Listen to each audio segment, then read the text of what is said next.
बिस्मिल्लाहिर्रहमानिर्रहीम।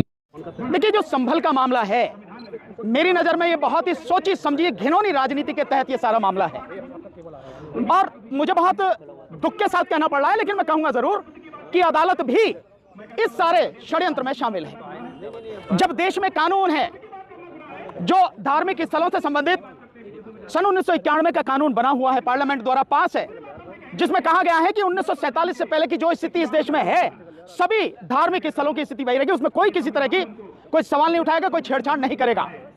और यही नहीं, उसमें रोका गया है कि अदालत भी उसमें किसी तरह का कोई हस्तक्षेप नहीं करेगी। सेक्शन 4 में कहा गया कि केवल यही नहीं, भविष्य में भी ऐसी कोई बात नहीं की जाएगी।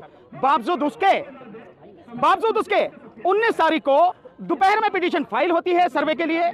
कोर्ट उसी समय जो रेस्पोंडेंट हैं उनको सुने बिना, उनको मौका दिए बिना, जो प्राकृतिक न्याय का एक सिद्धांत है उसको लागू किए बिना उसी दिन तत्काल आदेश करती है। और बड़े मजेदार बात देखिए कि इधर आदेश पारित हुआ और शाम तक जो है एएसआई के लोग सर्वे करने पहुंच भी गए।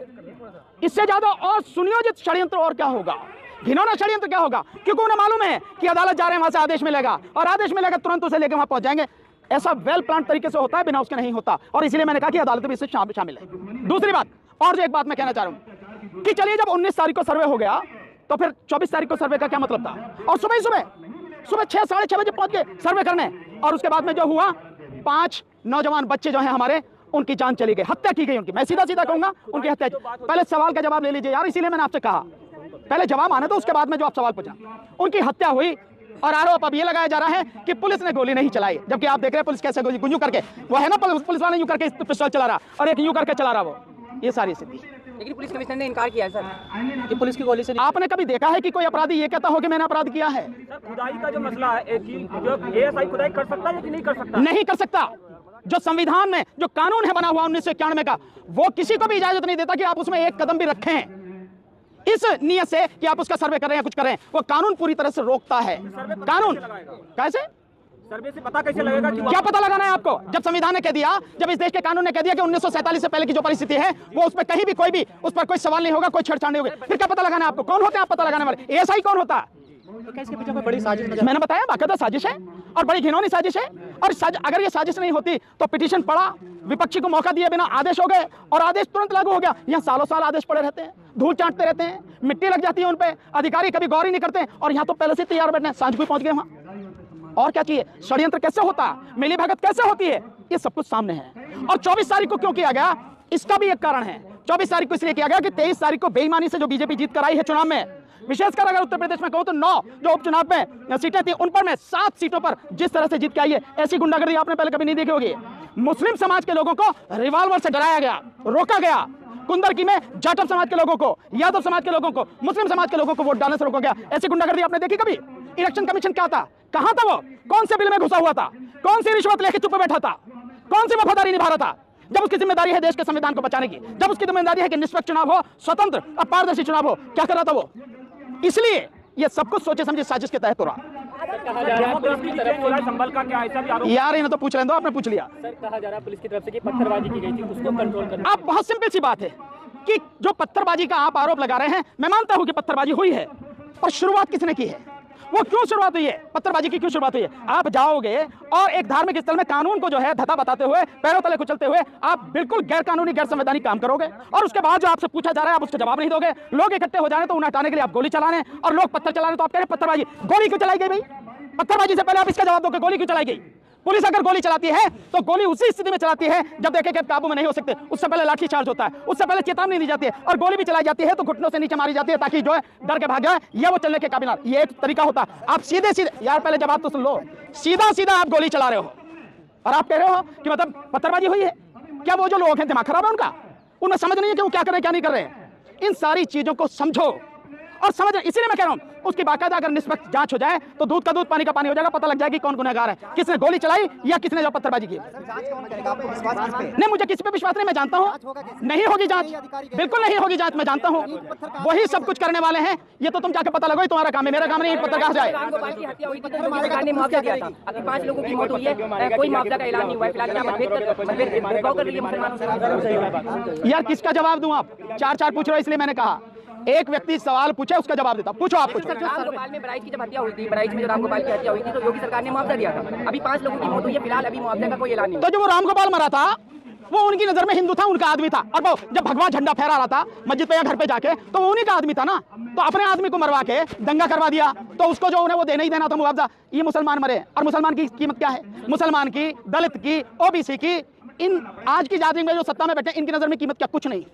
इसलिए इन 5 को जो है मुआवजा नहीं। और आरोप इन पे यह भी लगा हुआ कि भैया इन्होंने पत्थर चलाए, और पत्थर चलाने में दंगा किया इन्होंने, तो किस बात का इन्हें मुआवजा मिलेगा? 400 से ज्यादा की एफआईआर हुई है, गिरफ्तारी हुई है, कैसे देखते हैं आप? नहीं, कैसे क्या देखते हैं? एफआईआर होनी चाहिए, लेकिन एफआईआर दोनों तरफ से होनी चाहिए। एफआईआर दोनों तरफ से होनी चाहिए, एफआईआर इधर से भी और एफआईआर उधर से भी। एक तरफा कार्रवाई नहीं होनी चाहिए। इसलिए मैं कह रहा हूं निष्पक्ष जांचों पर। मैं जानता हूं कि निष्पक्ष जांच होगी नहीं, क्योंकि वही अपराध करने वाले हैं, वही एफआईआर करने वाले हैं और वही फैसला करने वाले हैं। तो कहां से होगा? जो सर्वे करने का गिरफ्तार कर लिया गया, जिस सदर ने प्रेस कॉन्फ्रेंस करके पुलिस की पोल खोली थी, आज उसे भी घसीट कर पुलिस ले गई। क्या कहेंगे आप इस पर? आप दोबारा से सवाल कीजिए। जो मस्जिद के सदर थे संभल के, शाही मस्जिद के, उन्होंने प्रेस कॉन्फ्रेंस किया था, उसमें पुलिस की नाकामी और क्या कहते हैं कमियों को गिनाया था। पुलिस ने आज उन्हें गिरफ्तार कर लिया। आप शुक्र मनाओ कि उन्हें गिरफ्तार किया, गोली नहीं मारी। उन्हें गोली भी तो मार सकते थे कि हमेशा के लिए उनकी जुबान बंद हो जाए।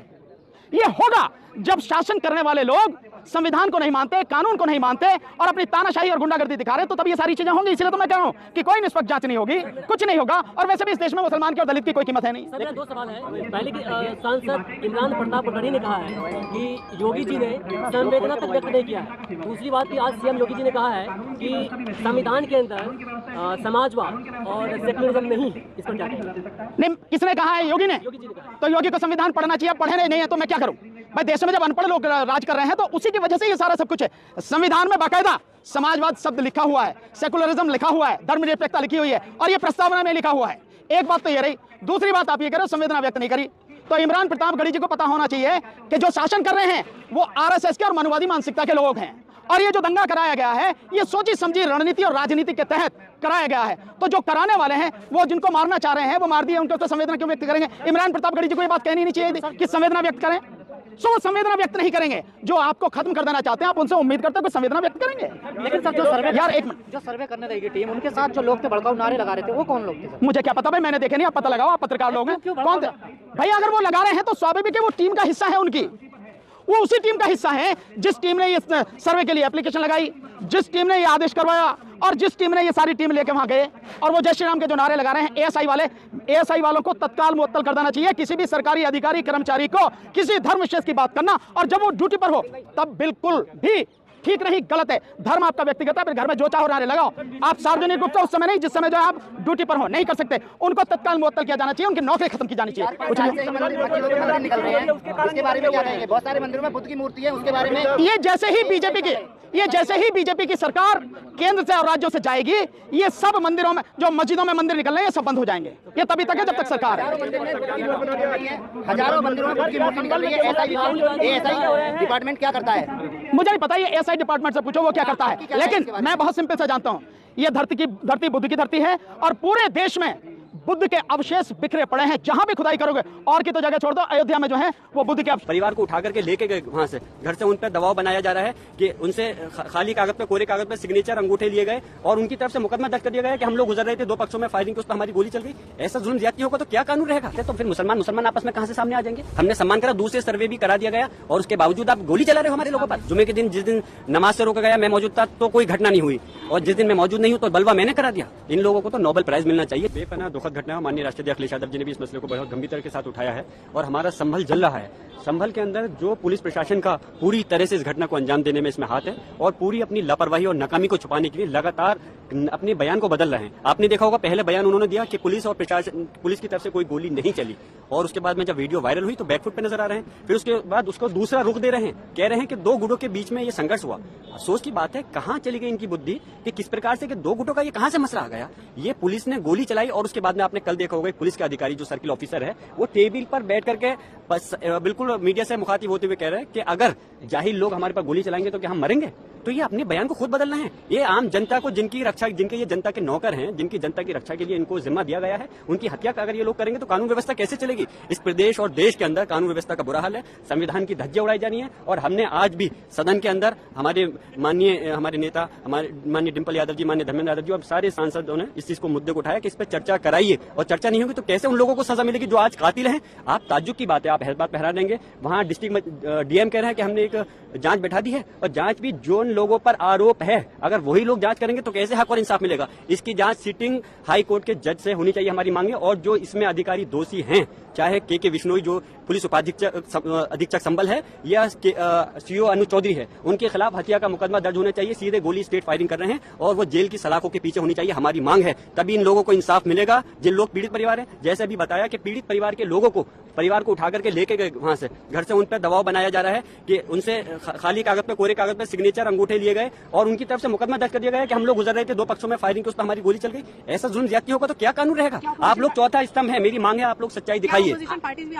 बिल्कुल पूरी हमारी सपा के साथ में, समाजवादी पार्टी के साथ इस संबल की घटना पर पूरा इंडिया गठबंधन साथ है और सब चाहते हैं इस पर चर्चा होनी चाहिए और उन दोषी अधिकारियों के खिलाफ सख्त एक्शन होते हुए कार्रवाई होनी चाहिए। फुटेज में दिखाया है जिसमें ये दिखाया जा रहा है कि कैसे दो गुटों के, एक गुट के लोग हैं जिन्होंने मुंह पे कपड़ा बांधा हुआ है, देसी पिस्टल मिली है और कैसे वो इंसाइट कर रहे हैं क्राउड को। आपको इस सीसीटीवी फुटेज मैं एक बात कहना चाहूंगा, इस प्रश्न के लिए आप ही लोग मुझसे अच्छा जवाब देते तो चौथा स्तंभ होने के नाते मुझे और खुशी होती।